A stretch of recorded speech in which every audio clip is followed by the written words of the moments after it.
Halo teman-teman, Assalamualaikum warahmatullahi wabarakatuh. Terima kasih sudah mengklik video ini. Selamat datang kembali di Nina Talks, tempat Nina bercerita.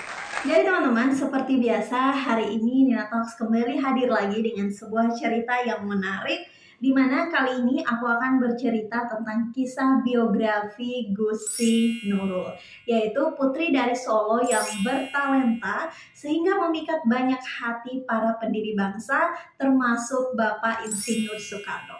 Siapakah Ibu Gusti Nurul ini? Kenapa para pendiri bangsa ini bisa terpesona sama beliau? Yuk kita simak ceritanya sama-sama. Jadi teman-teman, Ibu Nurul ini bernama lengkap Gusti Raden Ayu Siti Nurul Kamaril Ngasarati Kusuma Wardani. Beliau lahir di Surakarta pada tahun 1921. Beliau ini adalah putri tunggal dari Kanjeng Gusti Pangeran Adipati Aryo Mangkunegoro ke-7 dan Gusti Kanjeng Ratu Timur. Ayah Gusti Nurul ini adalah seorang ningrat dari Solo yang beristrikan istri atau putri dari Kesultanan Ngayogyakarta, Hadiningrat. Dan ibunya Gusti Nurul ini merupakan putri ke-12 dari Sultan Hamengkubuwono ke-7 dari permaisurinya yang ketiga, teman-teman. Ibu Gusti Nurul ini terkenal memiliki wajah yang sangat cantik dan menjadi primadonanya Solo dan didambakan oleh tokoh-tokoh negara, teman-teman. Selain itu, Ibu Gusti Nurul ini juga memiliki bakat menari. Pada saat usianya masih 15 tahun, Gusti Nurul ini diminta secara khusus untuk menari di hadapan Ratu Wilhelmina di Belanda. Tarian yang diberikan oleh Gusti Nurul ini merupakan kado persembahan, kado pernikahan Putri Juliana, karena pada saat itu di tahun 1936 Putri Juliana ini menikah dengan Pangeran Bernhard, dan atas permintaan sang ayah Gusti Nurul pun diterbangkan ke Belanda, yaitu ke Istana Ratu Belanda untuk menampilkan tarian yang menjadi kado pernikahan kepada Putri Juliana. Di Istana Belanda ini teman-teman, Gusti Nurul memperagakan gerakan tari yang luwes sehingga banyak raja-raja dan pejabat negara memujinya. Menariknya, saat itu rombongan dari Mangkunegara tidak membawa gamelan untuk mengiringi tarian Gusti Nurul. Dan akhirnya tarian yang dilakukan oleh Gusti Nurul ini diiringi alunan gamelan yang dimainkan dari Pura Mangkunegara dan dipancarkan melalui radio SRV, Solosya Radio Vereniging, radio pertama kali Indonesia yang siarannya bisa ditangkap jernih di Belanda. Gusti Nurul pun menari dengan luwes diiringi musik gamelan dari Solo yang sudah disambungkan langsung dengan cara telekonferensi. Gusti Nurul juga teman-teman dikenal sebagai salah satu tokoh yang membidangi berdirinya SRV, yaitu stasiun radio pertama di Indonesia. Pada saat lagi menari itu, ibunya Gusti Nurul masih harus memberikan aba-aba berupa ketukan untuk membantu gerakan demi gerakan tarian Gusti Nurul agar dapat memukau di hadapan para hadirin, teman-teman. Dan alhasil, tarian yang dilakukan oleh Gusti Nurul ini memukau banyak penonton di sana. Dan beliau mendapatkan pujian dari pejabat-pejabat negara yang ada di Belanda. Setelah acara tersebut, Gusti Nurul ini nggak langsung balik ke Indonesia, teman-teman. Beliau stay dulu di Belanda. Sampai akhirnya pada tahun 1937, beliau meninggalkan Belanda dan melanjutkan perjalanannya keliling Eropa. Sebuah pengalaman yang jarang sekali didapatkan oleh putri-putri keraton pada saat itu. Hobi Gusti Nurul lainnya adalah beliau ini gemar menunggangi kuda. Keahliannya juga nggak kaleng-kaleng, teman-teman. Bisa dibilang mumpuni. Ayahnya bahkan membelikan beliau kuda sendiri. Selain itu, Gusti Nurul juga sangat suka berenang. Kadangkala beliau juga suka bermain tenis untuk mengisi waktu luang beliau di sela-sela kesibukan. Dan sebenarnya juga teman-teman, kebiasaan-kebiasaan yang dilakukan oleh Gusti Nurul pada saat itu cukup tabu dilakukan oleh seorang putri keraton. Selain kecakapan beliau dalam berbagai bidang, kecantikan Gusti Nurul juga sudah terkenal seantero Indonesia pada saat itu, teman-teman. Di mana membuat para pendiri bangsa seperti Bapak Soekarno pun naksir sama beliau. Pernah waktu itu suatu ketika Gusti Nurul ini diundanglah ke istana. Bersamaan dengan itu juga Bapak Soekarno memanggil Basuki Abdullah untuk melukis paras ayu dari Gusti Nurul. Setelah selesai dilukis, lukisan tersebut dipajang di kamar kerjanya Pak Soekarno. Kemudian Gusti Nurul ini dipepet terus sama Pak Soekarno, teman-teman. Tapi sayangnya pendekatan yang dilakukan Pak Soekarno tidak berhasil menggoyahkan hatinya Gusti Nurul. Di mana Pak Soekarno ini ditolak sama beliau, teman-teman. Nggak cuma Pak Soekarno saja, ada juga beberapa deretan nama lainnya yang merupakan petinggi bangsa seperti Sultan Hamengkubuwono ke-9 juga ditolak. Kemudian Bapak Sultan Syahrir juga ditolak. Dan ada juga Kolonel GPH Jatikusumo ditolak juga sama Gusti Nurul, teman-teman. Kenapa ditolak? Karena memang sosok Gusti Nurul ini adalah pribadi yang menolak keras poligami. Jadi nggak heran meskipun di hadapannya disuguhkan pria-pria dengan kedudukan tinggi, harta yang banyak, beliau tidak tergoda sama sekali. Sampai akhirnya Gusti Nurul ini jatuh ke pangkuan siapa? Hati beliau ini jatuh ke pangkuan Bapak Surjo Sudjarso, teman-teman.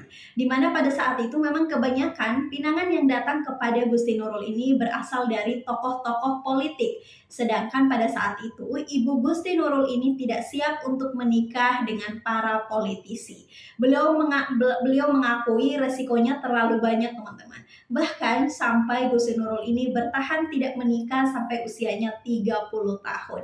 Usia yang memang terlalu tua untuk ukuran seorang wanita yang masih lajang pada saat itu.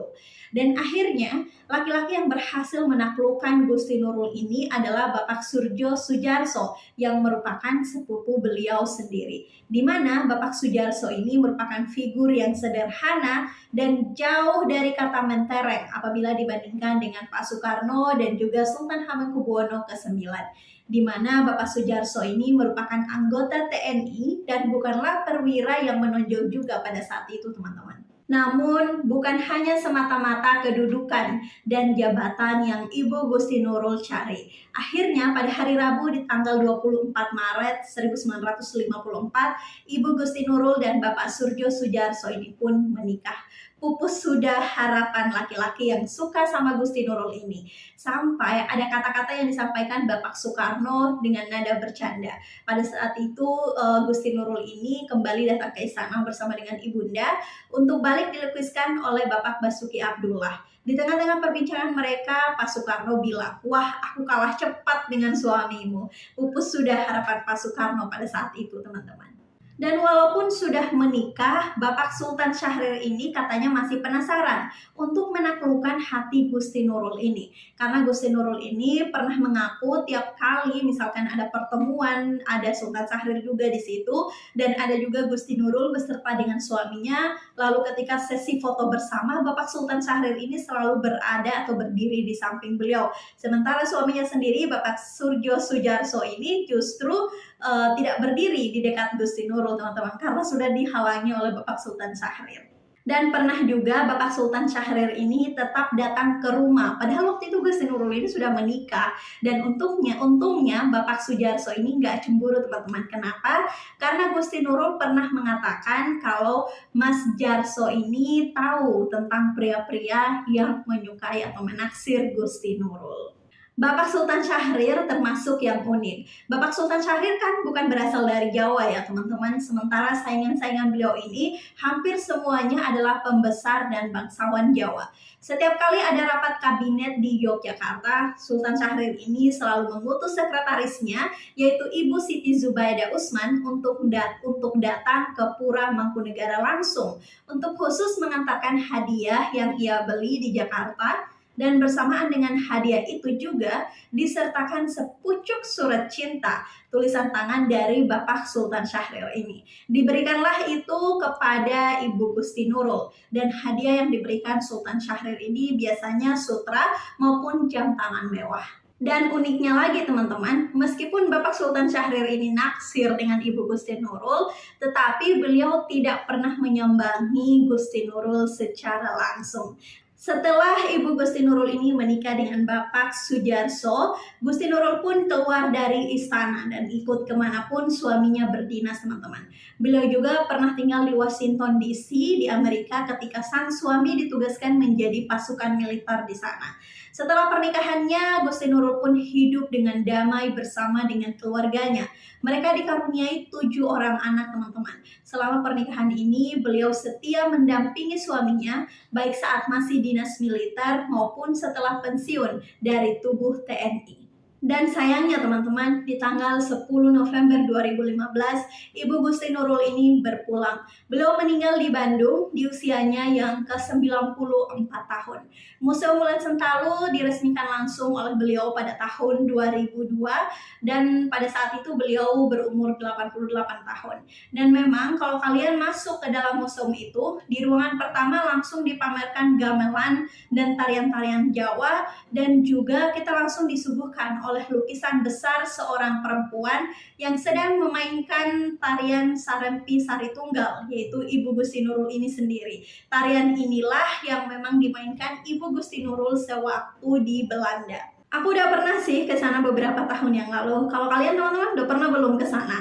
Dan aku sarankan untuk teman-teman berkunjung ke Museum Ulen Sentalu itu karena memang museumnya itu indah banget, di mana di museum ini menceritakan sebuah potret dari seorang wanita yaitu Gusti Nurul yang membuktikan bahwa wanita dapat memilih sendiri yang terbaik untuk dirinya dan masa depannya. Dan juga teman-teman, di Museum Ulen Sentalu ini ada satu ruangan yang dibuat khusus untuk Ibu Gusti Nurul. Ruangan ini berisi memori perjalanan hidup Ibu Gusti Nurul di sebuah ruangan yang diberi nama dengan Ruang Putri Dambaan.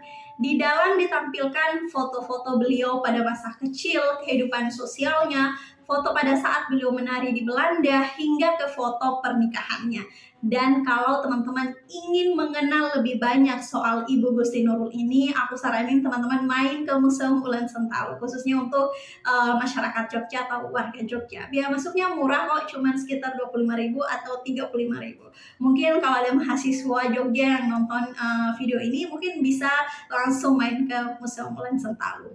Oke teman-teman, jadi itu tadi kisah perjuangan Ibu Gusti Nurul. Gimana menurut kalian? Yang jelas sampai saat ini sosok beliau nggak akan pernah kita lupakan, khususnya untuk warga-warga Solo. Semoga masih banyak Gusti-Gusti Nurul lainnya di generasi saat ini yang tidak mudah tergiur dengan laki-laki yang berkedudukan tinggi atau memiliki harta kekayaan yang banyak, tapi tetap menjunjung tinggi harkat dan martabat dia sebagai wanita. Oke teman-teman, sekian video Nina Talks hari ini. Terima kasih untuk teman-teman yang sudah menonton video ini sampai akhir. Don't forget untuk like, jangan lupa juga untuk komen kira-kira next video bagusnya Nina cerita tentang apa lagi ya.